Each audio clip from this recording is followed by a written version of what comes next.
Assalamualaikum warahmatullahi wabarakatuh. Perkenalkan, nama saya Salsatria Vitaliana dari kelas 12 MIPA 3. Saya ingin mempresentasikan materi tentang pemanfaatan teknologi informasi dalam bidang perbankan. 1. Peran TIK pada bidang perbankan. Peran teknologi dalam dunia perbankan sangatlah mutlak, di mana kemajuan suatu sistem perbankan sudah barang tertentu ditopang oleh peran teknologi informasi. Semakin berkembang dan kompleksnya fasilitas yang diterapkan perbankan untuk memudahkan pelayanan, itu berarti semakin beragam dan kompleks adopsi teknologi yang dimiliki oleh suatu bank tidak dapat dipungkiri dalam setiap bidang termasuk perbankan. Penerapan teknologi bertujuan selain untuk memudahkan operasional internal perusahaan, juga bertujuan untuk semakin memudahkan pelayanan terhadap customer.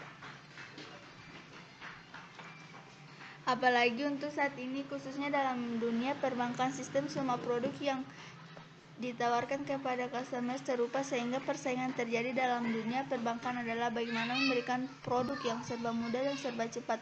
Salah satu bank yang paling mutakhir dengan teknologi high-end-nya adalah BCA, di mana dengan aset teknologi mutakhir yang dimiliki, BCA mampu menjadi leader dalam hal pelayanan e-banking dengan jumlah ATM terbesar yang dimiliki, fasilitas internet banking, dan lain-lain. Padahal ukuran kecanggihan sebuah teknologi perbankan tidak hanya dilihat dari cover ATM-nya semata, tapi seharusnya dilihat pada data centernya, khusus di aplikasi core banking-nya. Jenis-jenis aplikasi TIK dalam bidang perbankan. ATM. Anjungan tunai mandiri ini adalah saluran e-banking paling populer yang dikenal. Setiap kita pasti mempunyai kartu ATM dan menggunakan fasilitas ATM. Fitur tradisional ATM adalah untuk mengetahui informasi saldo, melakukan penarikan tunai dalam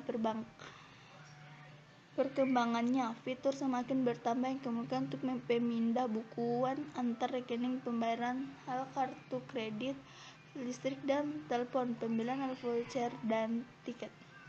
Dan yang terkini, transfer bank lain dalam suatu switching jaringan ATM. Selain bertransaksi melalui mesin ATM, kartu ATM dapat pula digunakan untuk berbelanja di tempat belanjaan, berfungsi sebagai kartu debit. Bila kita mengenal ATM sebagai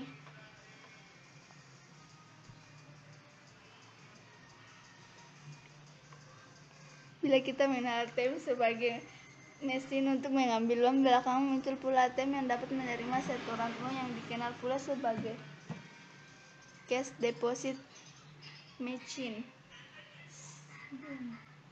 atau CDM. Layaklah bila ATM disebut sebagai mesin sejuta umat dan segala bisa karena ragam fitur dan kemudahan penggunaannya. Phone banking ini adalah saluran yang memungkinkan nasabah untuk melakukan transaksi dengan bank via telepon. Pada awalnya lazim diakses melalui telepon rumah, namun seiring dengan makin populernya telepon genggam atau HP, maka tersedia pula nomor akses khusus via HP bertarif panggilan flat dari manapun nasabah berada. Pada awalnya, layanan phone banking hanya bersifat informasi, yaitu informasi jasa atau produk bank dan informasi saldo rekening, serta dilayani oleh customer service operator. Namun profilnya kemudian berkembang untuk transaksi pemindah bukuan antar rekening, pembayaran kartu kredit, listrik dan telepon, pembelian voucher dan tiket, dan transfer ke bank lain, serta dilayani oleh interaktif voice response. Fasilitas ini boleh dibilang lebih praktis ketimbang ATM untuk transaksi non-tunai, karena cukup menggunakan telepon atau HP dimanapun kita berada. Kita bisa melakukan berbagai transaksi, termasuk transfer ke bank lain. Internet banking ini termasuk salah satu teranyar e-banking yang kemungkinan nasabah melakukan transaksi via internet dengan menggunakan komputer atau PC atau PDA. Fitur transaksi yang dapat dilakukan sama dengan phone banking, yaitu informasi jasa produk bank, informasi saldo rekening, transaksi pemindahan bukuan antar rekening, pembayaran kartu kredit, listrik dan telepon, pembelian voucher dan tiket, dan transfer ke bank lain. Kelebihan dari saluran ini adalah kenyamanan bertransaksi dengan tampilan menu dan informasi secara lengkap tertampang di layar komputer, PC atau PDA. SMS banking. Saluran ini pada dasarnya evolusi lebih lanjut dari phone banking yang kemungkinan nasabah untuk bertransaksi via HP dengan perintah SMS. Fitur transaksi yang dapat dilakukan yaitu informasi saldo rekening, pemindahan bukuan antar rekening, pembayaran kartu kredit, listrik dan telepon, dan pembelian voucher. Untuk transaksi lainnya pada dasarnya dapat pula dilakukan namun tergantung pada akses yang dapat diberikan bank. Saluran ini sebenarnya termasuk praktis, namun dalam prakteknya agak merepotkan karena nasabah harus menghafal kode-kode transaksi dalam pengetikan SMS. Kecuali pada bank yang melalui kerjasama dengan operator seluler menyediakan akses banking menu SIM toolkit (STK) pada SIM card-nya.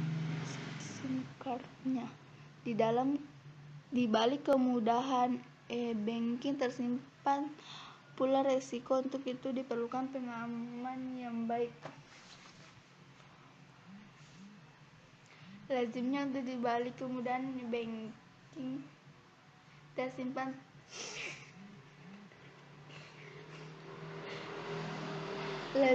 untuk ATM nasabah diberikan kartu ATM dan kode rahasia pribadi PIN, sedangkan untuk phone banking, internet banking, dan SMS banking nasabah diberikan kode pengenal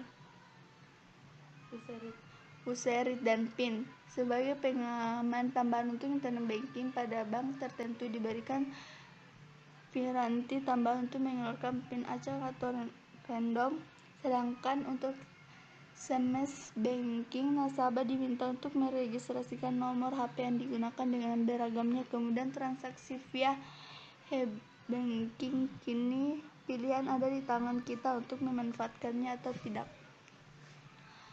Penutup kesimpulan, e-banking merupakan kemajuan teknologi yang sangat berguna bagi para konsumen karena hal ini dapat mempermudah kita dalam melakukan transaksi dalam transfer uang, pengecekan saldo, pemindahan bukuan, pembayaran tagihan, dan informasi rekening pada waktu kapan saja dan di mana saja. Sekian dari saya. Assalamualaikum warahmatullahi wabarakatuh.